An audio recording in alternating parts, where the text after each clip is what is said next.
আল্লাহ তাআলাকে ভয় করে, দুনিয়ার কোনো মানুষকে তারা ভয় করে না। ইমানদার তো এমনই হওয়া দরকার, কথা বলেন ঠিক কিনা?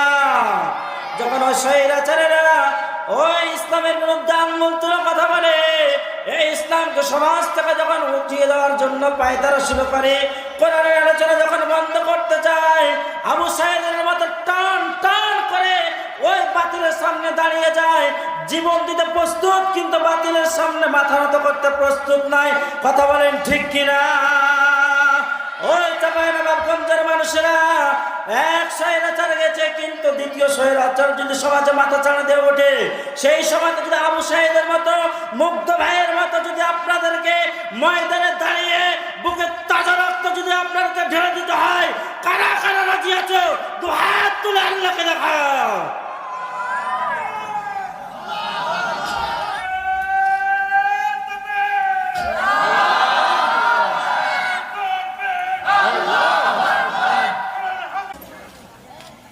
কোরআনের ময়দানে প্রাণ খুলে কথা বলতে পারি নাই, কথা বলেন ঠিক কিনা?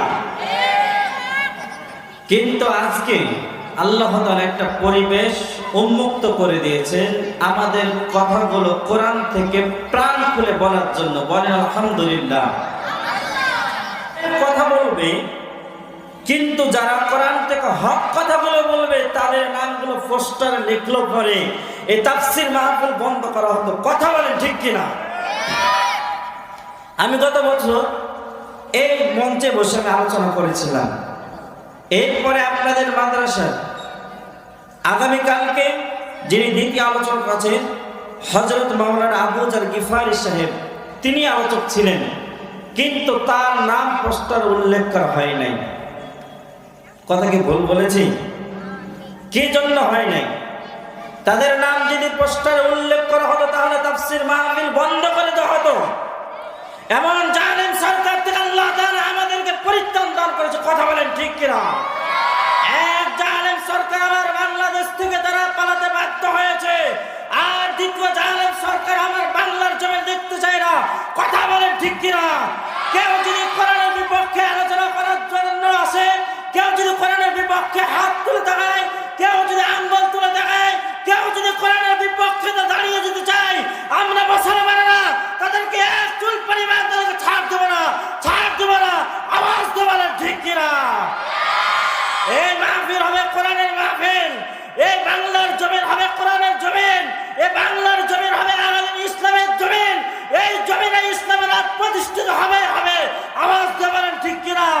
এই রাজ কায়েম করতে যদি আপনার হাত দেওয়া লাগে, চক্ষু দেওয়া লাগে, পা দেওয়া লাগে, আপনার জীবনের সর্বোচ্চ রক্তবিন্দু দিয়ে ময়দানে আপনাকে নারায়ে তাকবীর আল্লাহু আকবার ধরে দিয়ে যদি দাঁড়াতে হয়, কারা কারা রাজি আছো? দু হাত তুলে আল্লাহকে দেখাও। লিল্লাহি তাকবীর, লিল্লাহি তাকবীর। আল কোরআনের আলো। আর ঘরে ঘরে জ্বালবার সময় নাই রে মুসলমান, এখন সংসদে জ্বালতে হবে। কোথায় জ্বালতে হবে? সংসদে না জ্বালা পর্যন্ত এই সমাজ থেকে কোনো অরাজকতা যাবে না, ওই দুর্নীতিবাজরা যাবে না, সুদ ঘুষ দুর্নীতি অন্যায় ব্যভিচারকারীরা যাবে না। এই সমাজ কখনো শান্ত সমাজ আর ফিরে আসবে না। কথা বলেন ঠিক কিনা? সেই জন্য এই কোরআনের পথে ফিরে আসতে হবে। কথা বলেন ঠিক কিনা? সম্মানিত মুসলমান ভাইয়েরা, কে জন্য আমরা কোরআনের আইন সংসদ ভবনে নিয়ে যাব? সংসদ ভবনে কোরআন যদি আমরা নিয়ে যাই, আমাদের লাভটা কি, উপকারটা কি রে মুসলমান? সম্মানিত ভাইয়েরা, বিশ্বনবী মুহাম্মদুর রাসূলুল্লাহ সাল্লাল্লাহু আলাইহি ওয়াসাল্লাম তার জীবনের 40টি বছর অতিবাহিত করেছিল। নবুয়তের পূর্বে মক্কার জমিনে সেই সময় বিশ্বনবীকে যারা আল আমিন বলে উপাধি দিয়েছিল, বিশ্বনবীকে ভালো মানুষ বলে উপাধি দিয়েছিল। কিন্তু আপনার নবী, আমার নবী, বিশ্বনবী মুহাম্মদুর রাসূলুল্লাহ সাল্লাল্লাহু আলাইহি সাল্লামকে কখনো কেউ কটূক্তি করে নাই, কেউ কখনো তাকে গালি দেয় নাই, কেউ তাকে অসম্মান করে নাই, তার অমর্যাদা কেউ করে নাই। কারণটা কি? বিশ্বনবী মুহাম্মদ সাল্লাল্লাহু আলাইহি সাল্লাম এক বাক্য ছিলেন সবার কাছে একজন ভালো মানুষ। কথা বলেন ঠিক কিনা? আমার নবী যখন কোরআনুল কারীমের ওহী যখন প্রাপ্ত হলেন, আল্লাহর পক্ষ থেকে নবুয়তের দায়িত্ব যখন দেওয়া হলো, আমার নবী কোরআনের প্রচার প্রসার গুলো জমিনের বুকে ছড়িয়ে দিলেন, মানুষের কাছে দ্বারে দ্বারে পৌঁছাতে আরম্ভ করলেন। আমার নবীকে তারা পাগল বলে উপাধি দিল, জাদুকর বলে উপাধি দিল, আমার নবীকে তারা কবি বলল, আমার নবীর উপরে তারা চড়াও হলো, আমার নবীকে তারা জুলুম নির্যাতনের স্ত্রীরুলত তারা চালিয়ে যেতে লাগলো। 1 নয় 2 নয় 13টি বছর মক্কার জমিনে কোরআনের দাওয়াত গলিতে গলিতে পৌঁছে দিলেন। আমার নবী মক্কা থেকে মদিনায় যখন গেলেন, ওই সময় তো মক্কার জমিনটা যেমন জাহেলাতের জমিন ছিল। মদিনায় যখন গেলেন, আমার নবী মুহাম্মদ সাল্লাল্লাহু আলাইহি সাল্লাম আল্লাহর পক্ষ থেকে কোরআনুল কারীমের যে বরকত, যে মর্যাদা আল্লাহ তাআলা বিশ্বনবীর উপরে সেই সময় নাজিল করছিলেন। মদিনায় গিয়ে বিশ্বনবীর হাতে রাষ্ট্র আসলো। ওই সমাজ গুণধারা সমাজ থেকে আল্লাহর রাসূল মুহাম্মদ সাল্লাল্লাহু আলাইহি সাল্লাম সোনালী একটা সমাজে পরিণত করেছিল। বলেন না সুবহানাল্লাহ। এটা হচ্ছে কোরআনের বরকত। কিসের বরকত? যে সমাজে মানুষরা মানুষদের সাথে ভালো আচরণ করতো না, যেই সমাজে দাসীদেরকে তারা সম্মান করতো না, দাসীদের মর্যাদা দিত না, দাসীদের উপরে জুলুম নির্যাতন করত, এদের কোনো মর্যাদা ছিল না, জীবন্ত শিশুদেরকে দাফন করা হতো, সেই সমাজে বিশ্বনবীর উপর কোরআনুল কারীম নাজিল হলো। আর আল্লাহর রাসূল মদিনায় একটা কোরআনের রাষ্ট্র হিসাবে যখন প্রতিষ্ঠিত করলেন, সেই সমাজটা সোনালী সমাজে পরিণত হলো। কৃষক পেল তার অধিকার ফিরিয়ে, অভাবীরা পেল তাদের অধিকার ফিরিয়ে, আর যারা বেকারত্ব জীবন যাপন করতে তাদের কর্মের সন্ধান করে দিলেন। নারীদেরকে আল্লাহ রব্বুল আলামিন কোরআনের মাধ্যম দিয়ে মর্যাদা দান করলেন। বলেন না সুবহানাল্লাহ। যে সমাজে মানুষের সাথে মানুষের মানুষত্ব ছিল না, এই সমাজটা কোরআন দ্বারা কেবলমাত্র পরিবর্তন হয়েছিল। যেই সমাজ, এই শান্তির সমাজ, সোনালী সমাজ কিয়ামত পর্যন্ত দুনিয়াতে আর থাকবে না। শুধুমাত্র কেবলমাত্র কোরআন দ্বারা কেউ যদি জীবন পরিচালনা করতে পারে, কেউ যদি কোরআনের কাছে ফিরে আসতে পারে, দুনিয়ার সমস্ত ভেদাভেদ ভুলে গিয়ে যদি কোরআনের কাছে আসতে পারে, আল্লাহ রাব্বুল আলামিন হারানো সম্পদ আবার আমাদেরকে ফিরাইয়া দিবে। আল্লাহ রাব্বুল আলামিন বলেন, গোলাম রে, তোমরা হয়তো তোমাদের হারানো সম্পদ, তোমাদের ঐতিহ্যকে ভুলে গিয়েছো, তোমাদের মর্যাদা কি ছিল সব কিছু হয়তো ভুলে গিয়েছো, কিন্তু গোলামরা আবার যদি আমার কাছে ফিরে আসো, আমি তোমাদের দোয়া কবুল করব, আর তোমাদের হারানো সম্পদ তোমাদেরকে ফিরিয়ে দেব।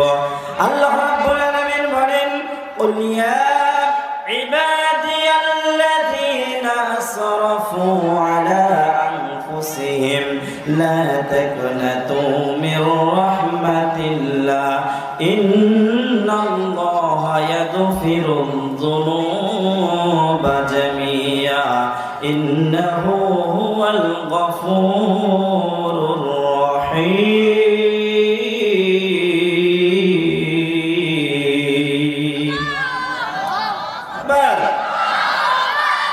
আল্লাহ রাব্বুল আলামিন বলেন, ও আমার গোলামেরা, ও আমার বান্দারা, তোমরা মনে করেছো আমরা অপরাধ করতে করতে নিজেদের জীবনের কলিজাগুলো আমরা ময়লা করে ফেলেছি, আবর্জনা করে ফেলেছি, আমরা অপরাধ করতে করতে নিজেদের জীবনটা বরবাদ করে ফেলে দিয়েছি। আল্লাহ তাআলা হয়তো আমাদেরকে মাফ করবে না। আল্লাহ রাব্বুল আলামিন বলেন, গোলাম রে, না না না না, এমন চিন্তা চেতনা মনের মধ্যে আসার কোনো কন্ডিশন থাকতে পারে না, এমন কোনো পরিকল্পনা আসার কোনো কারণ থাকতে পারে না। আল্লাহ রাব্বুল আলামিন বলেন, আমার গোলামেরা, তোমরা আমার কাছে ফিরে আসো, যদি ফিরে আসতে পারো, তওবা করতে পারো, আমি আল্লাহ রাব্বুল আলামিন তোমাদের জীবনের সমস্ত অপরাধগুলো মাফ করে দেব। বলেন না সুবহানাল্লাহ। লা তাকুনাতু মির রাহমাতিল্লাহ।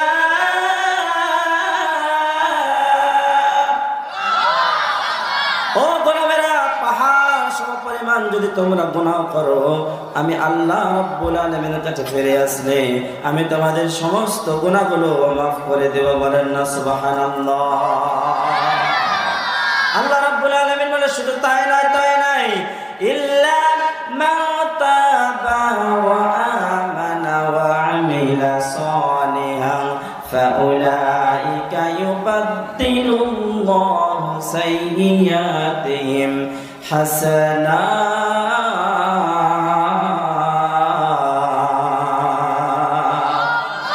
আল্লাহ রাব্বুল আলামিন বলেন, গোলামরে যদি তোমরা তাওবা করতে পারো আর ঈমান আনয়ন করতে পারো, কন্ডিশনগুলো ভালো করে শুনেন। আল্লাহ রাব্বুল আলামিন বলেন যদি তোমরা তাওবা করো, ঈমান আনয়ন করো, তাহলে কন্ডিশন এক নাম্বার হচ্ছে তাওবা করা। এরপর হচ্ছে ঈমান আনয়ন করা, ইল্লা মান তাবা ওয়া আমানা।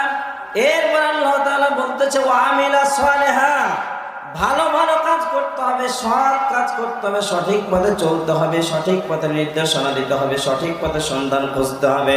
এই তিনটা কন্ডিশন কেউ যদি পালন করতে পারো, আল্লাহ রাব্বুল আলামিন বলেন ফাউলাইকা ইউবাদদিলুল্লাহ, গোলামরে তোমাদের জীবনের সমস্ত অপরাধগুলো মাফ করে দেব, ডিলিট করে দেব। শুধু ডিলিট করে দেব না, ওই যে গুনাহ করেছিল ওই জায়গাগুলো ফাউলাইকা ইউবাদদিলুল্লাহ, আমি আল্লাহ রাব্বুল আলামিন ওই জায়গাটা আমি বদল করে দেব সাইয়্যাতি হাসানাত, উত্তম আমল দ্বারা। বলেন না মারহাবা। এই জন্য গোলামেরা তওবা করতে হবে, এক নাম্বার কন্ডিশন। জোরে বলেন কি করতে হবে? জোরে বলেন কি করতে হবে? তওবা করা লাগবে। দুই নম্বরে ঈমান আনতে হবে। এরপরে তিন নম্বরে আমাদেরকে ভালো ভালো কাজ করতে হবে, আমল সালেহ করা লাগবে। কথা আল্লাহ তাআলার কথার মধ্যে কোনো সন্দেহ আছে, ভুল আছে? যদি কেউ যদি মনের মধ্যে সংশয় স্থাপন করে, তার ঈমান থাকবে? এই জন্য আমাদেরকে কন্ডিশন গুলো মানতে হবে। শুধু এই কন্ডিশন এখান থেকে শেষ করে দেননি। আল্লাহ রাব্বুল আলামিন বলেন ওয়ালাউ আন্না আহলাল কুরা আমানু ওয়াত্তাকাউ লাফাতাহনা আলাইহিম বারাকাতিম মিনাস সামাই ওয়াল আরদ উইদ্দাত লিল মুত্তাকিন।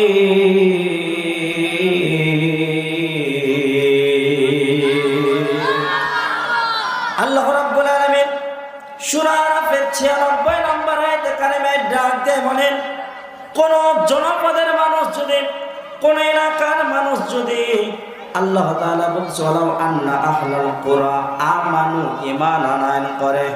আমরা সবাই কি এখানে ঈমানদার? কি দান?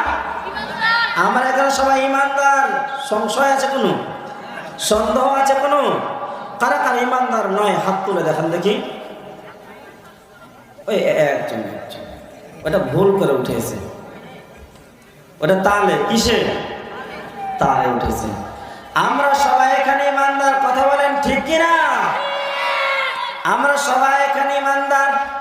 আল্লাহ রাব্বুল আলামিন ডাক দিয়ে বলতেছেন, গোলামেরা, কোন জনপদের মানুষ, কোন এলাকার মানুষ, কোন রাষ্ট্রের মানুষ, কোন দেশের মানুষ যদি ঈমান আনয়ন করে, ওয়ালাউ আন্না আহলাল কুরা আমানু ওয়াত্তাকাউ, এরপর আমি আল্লাহ তাআলাকে ভয় করে, কি করে? আল্লাহ তাআলা বলতেছেন কন্ডিশন দেখেন। আগের আয়াতে আমরা পড়লাম কেউ যদি তওবা করে এরপর ঈমান আনয়ন করে। এখানে আল্লাহ তাআলা বলছেন কেউ কোন জনপদের মানুষ যিনি ঈমান আনয়ন করে, এরপরে আল্লাহ রাব্বুল আলামিনকে ভয় করে, তাহলে আল্লাহ রাব্বুল আলামিন বলতেছে ওয়াত্তাকাউ লাফাতাহনা, আল্লাহ তাআলা খুলে দেবেন। সুবহানাল্লাহ। আল্লাহ তাআলা বলতেছে খুলে দেব আমি, আলাইহিম বারাকাতিম মিনাস সামাই ওয়াল আরদ, আসমান আর জমিনের মধ্যে যতগুলো বরকতের দরজা আছে, সমস্ত বরকতের দরজাগুলো আমি আল্লাহ রাব্বুল আলামিন ওই জনপদের মানুষদের জন্য খুলে দেব। বলেন না মারহাবা। আজকে যা সমাজের মধ্যে অভাবের মধ্যে রয়েছে, অনটনের মধ্যে রয়েছে, অতিবৃষ্টি অনাবৃষ্টি, মানুষ অতিরিক্ত দামের কারণে জিনিস কিনে খেতে পারে না, মানুষরা যে অভাবের মধ্যে ভুগতেছে, আল্লাহ তাআলা যদি বরকতের দরজা খুলে দেয়, ও গোলামেরা, ও আল্লাহর বান্দারা, বলেন দেখি তাহলে কি আর আমাদের মাঝে অভাব অনটন দেখা দিবে নাকি? আল্লাহ যদি বরকতের দরজা খুলে দেয় আপনাদের জন্য, আমাদের জন্য, আর ওই সমাজের মধ্যে অভাব অনটন থাকতে পারে না। এই জন্য আমাদেরকে ঈমান আনায়ন করা লাগবে। আর আল্লাহ তাআলার প্রতি আমাদেরকে বিশ্বাস রেখে আল্লাহ তাআলাকে আমাদেরকে ভয় করা লাগবে। কোন মানুষ, কোন আল্লাহর গোলাম ঈমান আনার পরে আল্লাহ তাআলা দ্বিতীয় কারো কাছে মাথা নত করতে পারে না। কথা বলেন ঠিক কিনা? ও মুসলমান ভাইয়েরা, আমি বলতেছিলাম কোরআনুল কারীমের সাথে সম্পর্ক বৃদ্ধির 6টি কারণ বলবো। কোরআনের সাথে যেহেতু কোরআনের মাদ্রাসা, এই জন্য কোরআনের সাথে সম্পর্ক আমাদেরকে বৃদ্ধি করতে হলে 1 নম্বরে আমাদেরকে কিরাতুল কোরআন মানতে হবে। আমাদেরকে কিরাতুল কোরআন আমাদেরকে শুদ্ধভাবে সহিভাবে তেলাওয়াত করতে হবে। কেননা সহিভাবে কোরআন যদি তেলাওয়াত না করেন তাহলে বলুন তো নেকির পরিবর্তে গুনাহ হতে পারে কি পারে না? আমরা যদি কোরআনুল কারীমের সহি তেলাওয়াত শিখতে যাই তাহলে আমাদের ছাত্রদেরকে মাদ্রাসায় দেওয়া দরকার আছে না নাই? এই যে কোরআনের কারখানা মক্কা মডেল মাদ্রাসা, এখানে কোরআন শিক্ষা দেওয়া হয় কি হয় না? কোরআনকে শুদ্ধভাবে শিক্ষা দেওয়া হয় না অশুদ্ধভাবে? শুদ্ধ যদি তেলাওয়াত শিখতে যান তাহলে কোরআনের মাদ্রাসায় দেওয়া লাগবে ছাত্রদেরকে। সম্মানিত ভাইয়েরা, আমি বিস্তারিত আলোচনা করতেছি না, শুধুমাত্র পয়েন্টগুলো একটু করে আলোচনা করে দিতে চাই। আমরা অনেক সময় কোরআন তেলাওয়াত করি আলহামদুলিল্লাহি রাব্বিল আলামিন।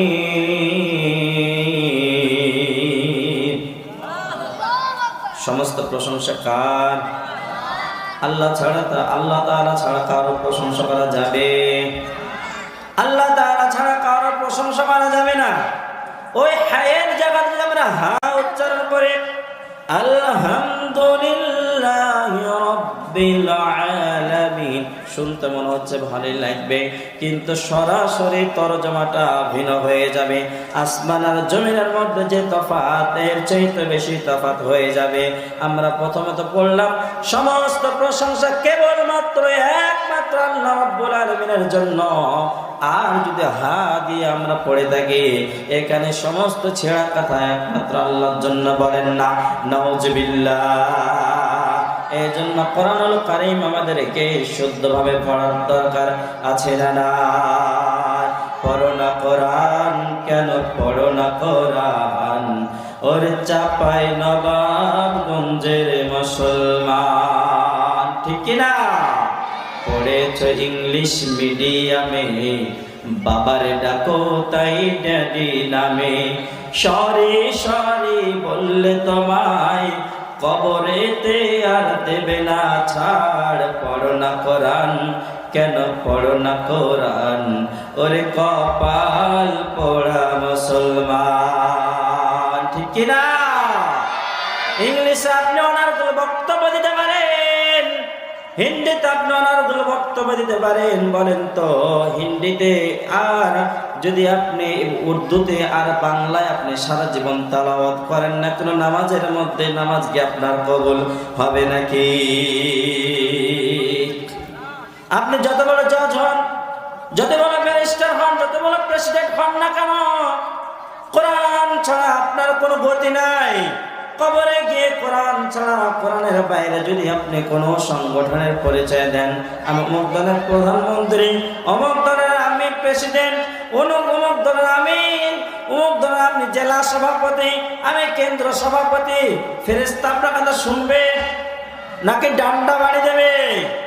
সরি সরি বললে পারে কবরে আর পাবে না ছাড়। পড়ো না কোরআন, কেন পড়ো না কোরআন? ওরে কপাল পড়া মুসলমান। সম্মানিত ভাইয়েরা, পয়েন্ট আমি লম্বা করতেছি না। 1 নম্বর সাথে সম্পর্ক স্থাপনের কারণ হচ্ছে, এক নাম্বার কারণ হচ্ছে কিরাতুল কোরআন, দুই নাম্বার কারণ হচ্ছে তেলাওয়াতুল কোরআন। জোরে বলেন, দুই নাম্বার কারণটা কি? তেলাওয়াতুল কোরআন। আমাদের কোরআন বেশি বেশি করে তেলাওয়াত করতে হবে। আমরা অনেকে সহিভাবে কোরআন তেলাওয়াত করতে পারি না। আবার যারা কোরআন তেলাওয়াত শিখেছি সহিভাবে, তারাও ঠিকমতো কোরআন পড়ি না। কোরআন আমরা ঠিক মতো পড়ি না। প্রত্যেকদিন কোরআন তো খুলে দেখি না, সারা বছরও খুলে দেখি না। অনেক মানুষ আছে আলমারির মধ্যে কোরআনটা ঢুকাইয়া রাখে, আর রমজান মাস আসলেও কোরআনটা তারা খুলে দেখে না। এমন মানুষ সমাজে আছে না? যদি সে মদিনার মতো সোনালী সমাজ যদি পেতে যান, তাহলে এই কোরআনকে আলমারির উপরে উঠিয়ে রাখলে কি সেই মদিনার সনদেও আরো কি রাষ্ট্র পরিচালিত হবে? কোরআন দ্বারা সমাজকে বাস্তবায়িত হবে।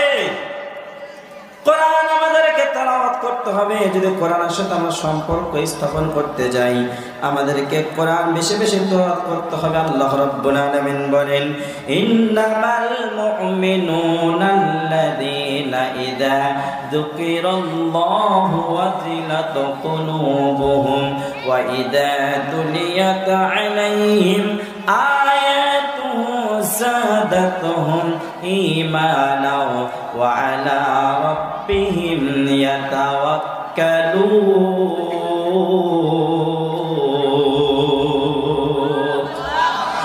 সূরা আনফাল আয়াত কারিমা 2 আল্লাহ রাব্বুল আলামিন বলেন, ইন্নামাল মুমিনুনা আল্লাযীনা ইযা যুকিরাল্লাহ, প্রকৃত ঈমানদার হচ্ছে তারা, মুমিন ব্যক্তি হচ্ছে তারা, যখন তাদের সামনে যিকরুল্লাহ ওয়াজিলাত কুলুবুহুম ওয়া ইযা তুলিয়াত আলাইহিম আয়াতুহু যাদাতহুম ঈমান, তাদের সামনে যখন কোরআন থেকে তেলাওয়াত করা হয় তাদের ঈমানটা বৃদ্ধি পেতে থাকে। বলেন না মারহাবা। তাদের ঈমানটা বৃদ্ধি পেতে পেতে এমন একটা পর্যায়ে চলে যায়, দুনিয়ার কোনো এমপি মন্ত্রীকে তারা ভয় পায় না, দুনিয়ার কোন পুলিশ বিডিআর আর্মি র্যাবকে তারা ভয় পায় না, তারা দুনিয়ার কোন রাজা বাদশাকে ভয় পায় না। আর ভয় পায় একজনকে, বলেন তিনি কে? একমাত্র তারা কেবলমাত্র আল্লাহ তাআলাকে ভয় করে। দুনিয়ার কোন মানুষকে তারা ভয় করে না। ঈমানদার তো এমনই হওয়া দরকার। কথা বলেন ঠিক কিনা? যখন স্বৈরাচারেরা ওই ইসলামের বিরুদ্ধে আঙ্গুল তুলে কথা বলে, এই ইসলামকে সমাজ থেকে যখন উঠিয়ে দেওয়ার জন্য পায়তারা শুরু করে, কোরআনের আলোচনা যখন বন্ধ করতে চায়, আবু সাঈদের মতো টান টান করে ওই বাতিলের সামনে দাঁড়িয়ে যায়, জীবন দিতে প্রস্তুত, কিন্তু বাতিলের সামনে মাথা নত করতে প্রস্তুত নাই। কথা বলেন ঠিক কিনা? ওই চাঁপাইনবাবগঞ্জের মানুষেরা এক স্বৈরাচার গেছে, কিন্তু দ্বিতীয় স্বৈরাচার যদি সমাজে মাথা চাড়া দিয়ে ওঠে, সেই সমাজে যদি আবু সাঈদের মতো, মুগ্ধ ভাইয়ের মতো যদি আপনাদেরকে ময়দানে দাঁড়িয়ে বুকে তাজা রক্ত যদি আপনাদেরকে ঢেলে দিতে হয়, কারা কারা রাজি আছো? দু হাত তুলে আল্লাহকে দেখাও।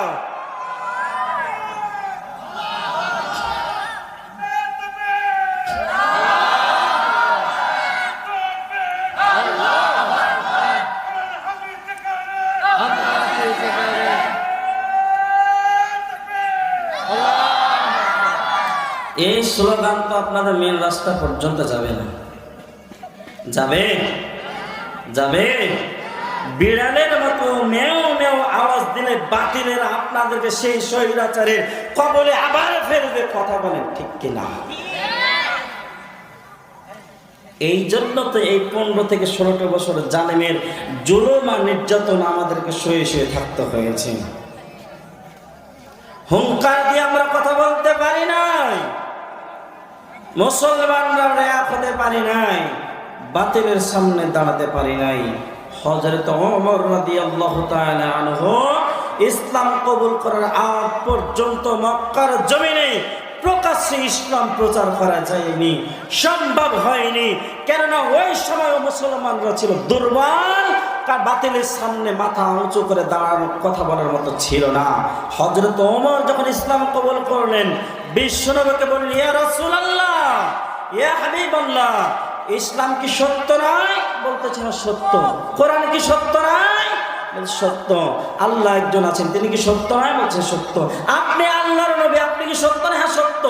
আল্লাহর নবী আপনি সত্য, ইসলাম সত্য, কোরআন সত্য, আল্লাহর সত্য। আল্লাহর জমিনে আল্লাহর কথা বলবো, দারুল আরকামের রুমের মধ্যে গোপনে গোপনে কেন দাওয়াত দেবো? ইয়া রাসূলুল্লাহ চলেন ময়দানে, এখনই চলেন,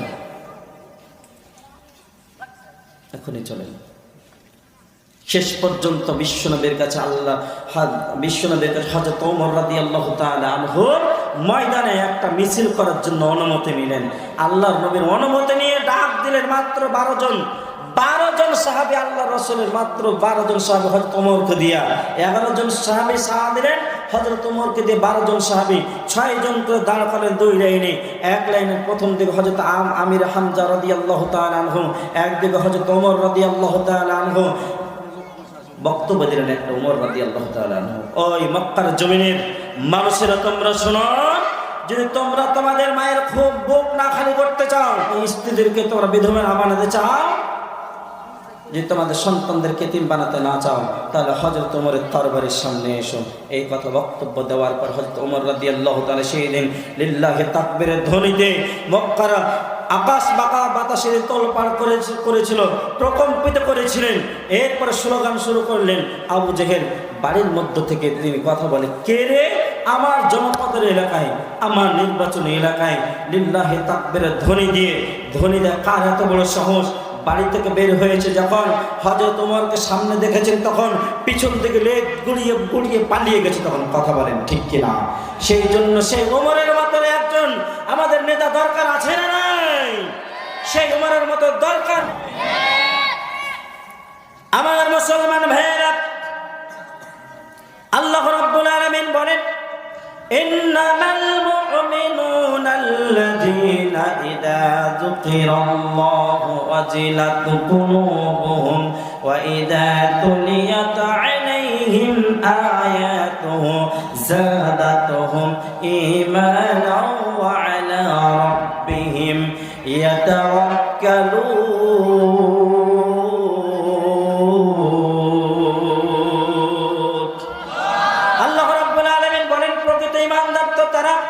যখন তাদের সামনে কোরআনুল কারীম থেকে তেলাওয়াত করা হয়, কোরআনের কারীমের আলোচনাগুলো পেশ করা হয়, তখন তাদের ঈমানটা বৃদ্ধি পেতে থাকে। ঈমানটা বৃদ্ধি পেতে পেতে এমন একটা পর্যায়ে চলে যায়, দুনিয়ার কাউকে তারা ভয় পায় না, ভয় পায় কেবলমাত্র একজনকে। বলেন তো তিনি কে? সে আল্লাহকে আমরা ভয় করব, দুনিয়ার কোনো মানুষকে ভয় করতে পারে না। 3 নাম্বার পয়েন্ট হচ্ছে হিফজুল কোরআন। আমরা কোরআনকে আয়ত্ত করতে পারি না, হেফজ করতে পারি না। এই জন্য হেফজুল কোরআন বলতে আপনাকে পূর্ণাঙ্গ 30 পারা হেফজ করার কথা বলা হয় নাই। হেফজুল কোরআন বলতে কোরআনের কিছু ছোট ছোট সূরাগুলো অন্তত আমার মুখস্থ করতে হবে, যে তেলাওয়াতগুলোর মাধ্যম দিয়ে আমরা নামাজ আদায় করতে পারি। অনেককে জিজ্ঞাসা করা হয়, ভাই তুমি তো দীর্ঘ 30 বছর থেকে নামাজ পড়তেছো, 20 বছর থেকে নামাজ পড়, কি মনে হয় যত কোরআন তেলাওয়াত করি, যতই কোরআন পড়ি, ততই যেন মনে হয় কোরআনটা এইমাত্র নাজিল হচ্ছে, ততই নতুনত্ব পাওয়া যায়। কারণ এই কোরআন এমন এক কোরআনের সাথে দ্বিতীয় কোনো কিতাবের আর সমতুল্য করা যায় না। বলেন না ঠিক কিনা? আল্লাহ রাব্বুল আলামিন বললেন, আফালা তাদাব্বারুনাল কোরআন, এই কোরআনটা তোমাদেরকে আমি দিয়েছি কেবলমাত্র গবেষণা করার জন্য। এই কোরআন নিয়ে আমাদের গবেষণা করতে হবে। কোরআনের মধ্যে কি নাই? কোরআনের মধ্যে সমস্ত সমস্যার সমাধান দেওয়া হয়েছে।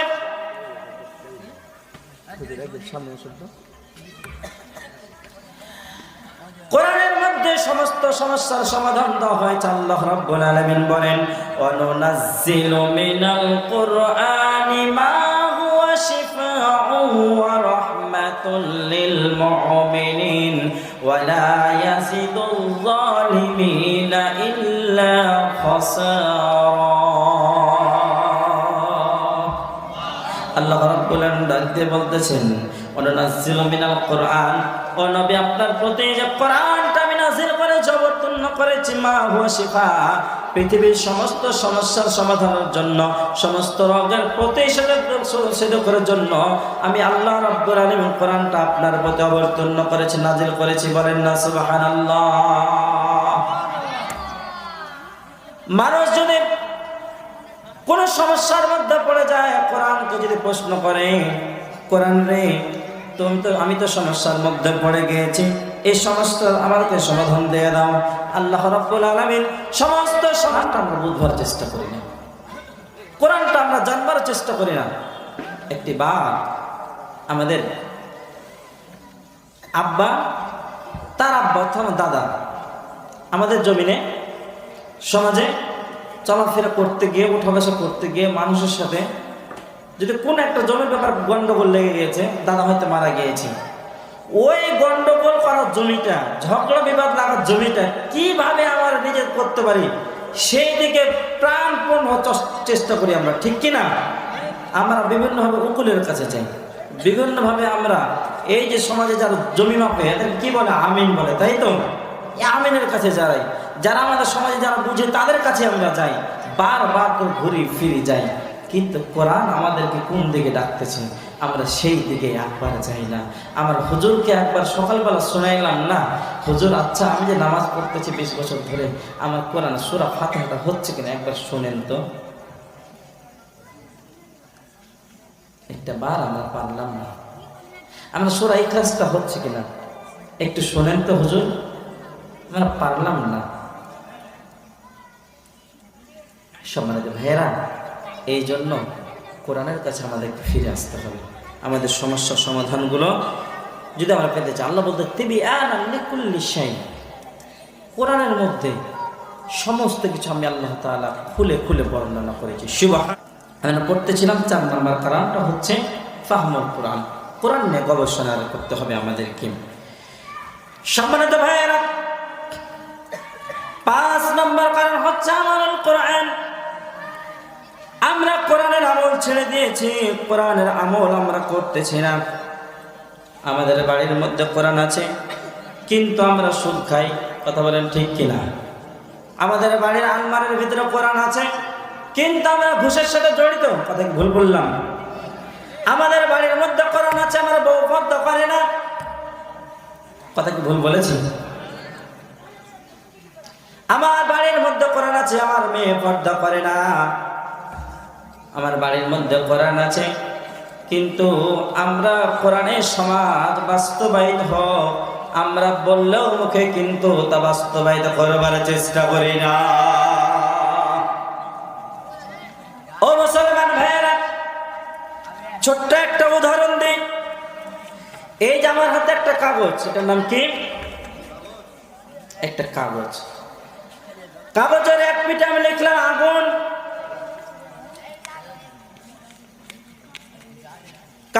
কাগজের একদিকে আমি লিখলাম আগুন, আর একদিকে আমি লিখলাম পানি। বলেন তো আগুন লেখার ফলে কি কাগজটা পুড়ে গেছে? কাগজটা কি পুড়বে?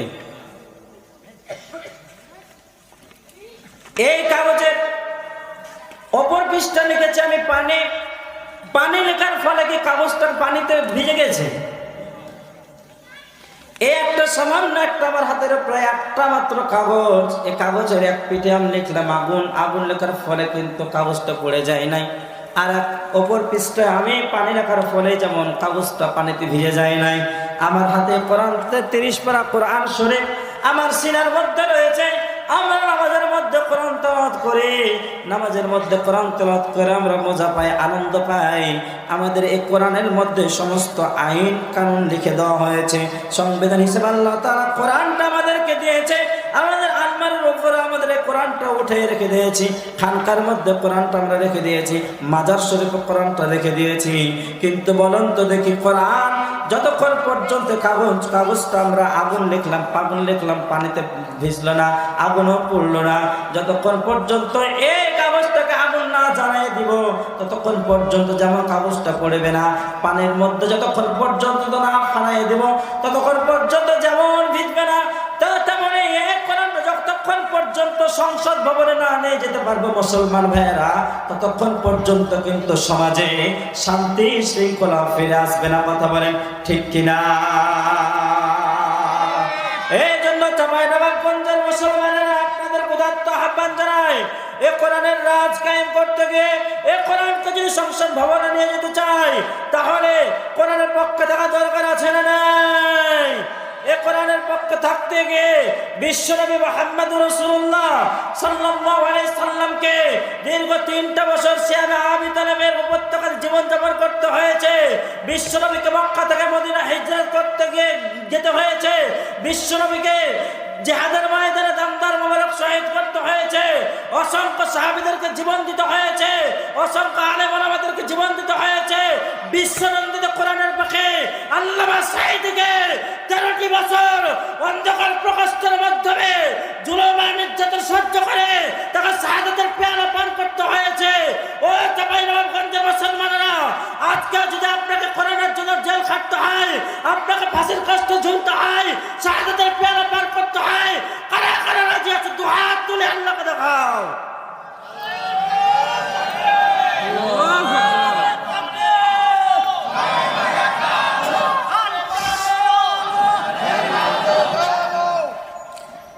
আল্লাহ তাআলা কবুল করেন, বলেন আমিন, জোরে বলেন আমিন।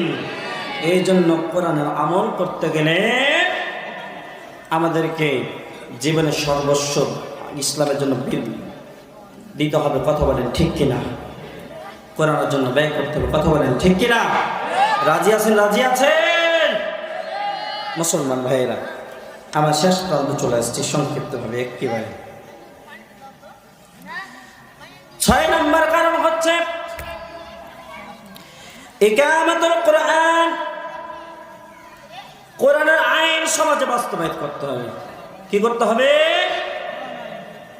কোরআনের আইন সমাজে বাস্তবায়িত করতে হবে। আমাদেরকে আর দল মত নির্বিশেষে আমাদেরকে কোরআনের সুচিতল ছায়াতলে আসতে হবে, কথা বলেন ঠিক কিনা? কে হানাফি, কে হানিয়া দেশ, কে চরমানে, কে ফুরফুরা দেওয়ানবাগে, বিএনপি কিংবা আওয়ামী লীগে ছিল, কিংবা জামাত ইসলাম করে, যে যাই করুক না কোনো, আমাদের পরিচয় আমরা মুসলমান, কথা বলেন ঠিক কিনা? আমাদের পরিচয় হচ্ছে মুসলমান। যারা এই মুসলমানদেরকে সমাজে মুসলমানের পরিচয় দেওয়ার জন্য তারা বাধা দান করেছে, আমার মুসলমান ভাইয়েরা, ইসলামী আন্দোলন করবার কারণে যাদেরকে বাধা দেওয়া হয়েছে, ইসলামী আন্দোলনের পথে যারা চলেছে, তাদেরকে অকথ্য ভাষায় গালিগালাজ করা হয়েছে, কথা বলেন ঠিক কিনা? তাদেরকে দেশ থেকে, সমাজ থেকে তাদেরকে নাগরিকত্ব কেড়ে নেওয়ার জন্য তারা আপ্রাণ চেষ্টা করেছে। এমনকি তাদের নিবন্ধন পর্যন্ত বাতিল করেছিল, এমনকি তাদেরকে নিষিদ্ধ ঘোষণা করেছিল। আল্লাহু খায়রুল মাকিরিন। 1 আগস্ট তাদেরকে নিষিদ্ধ ঘোষণা করলো, আর আল্লাহ রাব্বুল আলামিন 5 আগস্ট তাদেরকে পিছন দরজা দিয়ে পালিয়ে যাওয়ার ব্যবস্থা করে দিলেন, কথা বলেন ঠিক কিনা? ও মুসলমান ভাইয়েরা, এই ছাত্রলীগ সন্ত্রাস লীগ, কথা বলেন ঠিক কিনা? রাষ্ট্রীয়ভাবে তাদেরকে নিষিদ্ধ ঘোষণা করা হয়েছে। এই ছাত্রলীগের পরিচয় বাংলার জমিনে কেউ দিতে পারবে না। দিলে পরে প্রশাসনের কাছে আপনারা যদি আপনার খবর দেন, তাদেরকে ধরে নিয়ে যাবে। এটা রায় দেওয়া হয়েছে গতকালকে, আপনারা জানেন না? জানেন না সম্মানিত ভাইয়েরা? এই জন্য সন্ত্রাস লীগকে আমরা সাপোর্ট করি না। তবে যারা কেউ ফিরে আসতে চায় তাদেরকে আমরা সদরে গ্রহণ করবো, কথা বলেন ঠিক কিনা?